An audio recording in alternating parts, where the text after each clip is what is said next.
Today's flight is just a sightseeing tour over the local area. Although I had nowhere in particular to go, it was such a nice day I just had to fly. So let's start our sightseeing right here on the ground. This Cessna 177 Cardinal dropped in for a visit.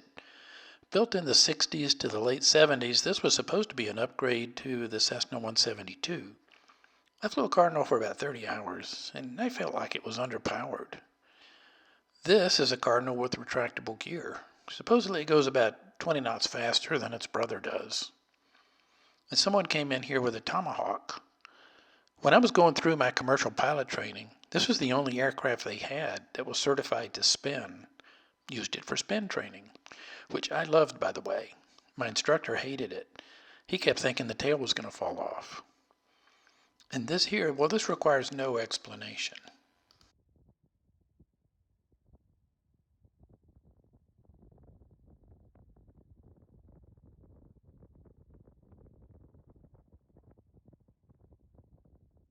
So this is an uncommon view during a takeoff.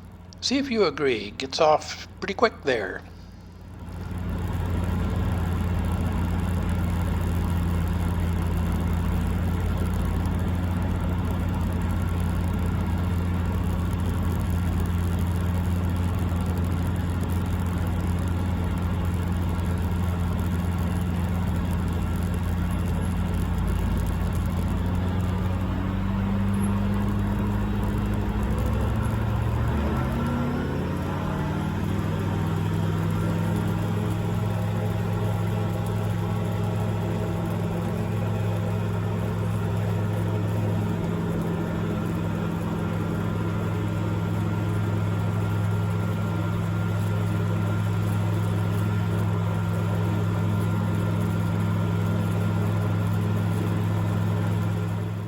In rural Georgia, you see this a lot. Embedded in a stand of trees, somebody builds a big house. I didn't zoom in, unfortunately, but let me tell you, this is bigger than it looks from up high. You got your main house, your swimming pool, and your pool house. Then off to the side there you have, a garage, a barn, a guest house, or an in-law or grandma place? And the driveway, that's pretty nice there. So we fly on a little bit more, and then we hit this granite quarry.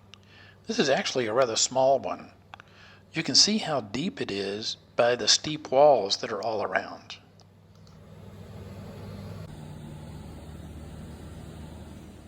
Then a little bit later we fly over this water treatment plant.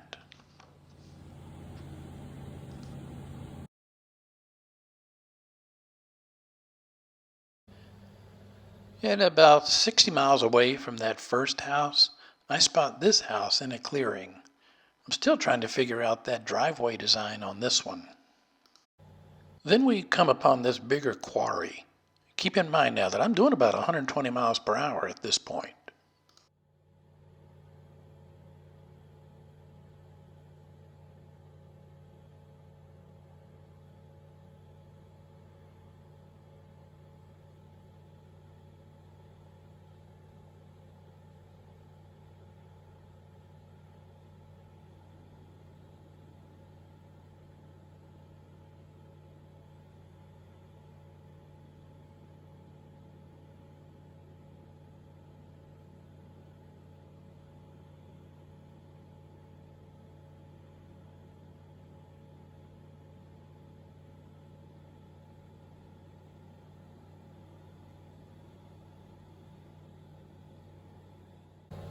This dam forms Lake Lanier, a primary water source for Atlanta and the surrounding cities.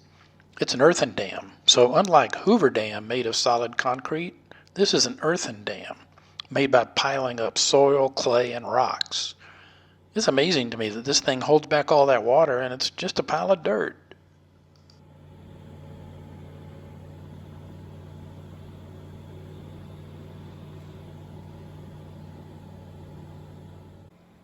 We fly over this tank farm.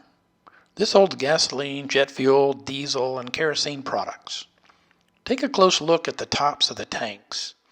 I learned that the top floats on the surface of the liquid inside.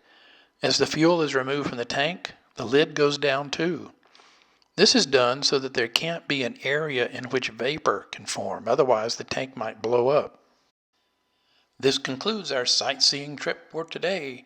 Let me know in the comments below if you like this kind of video. There's lots of stuff to see from the air. So signing off for now, but we hope to see you soon in the next video.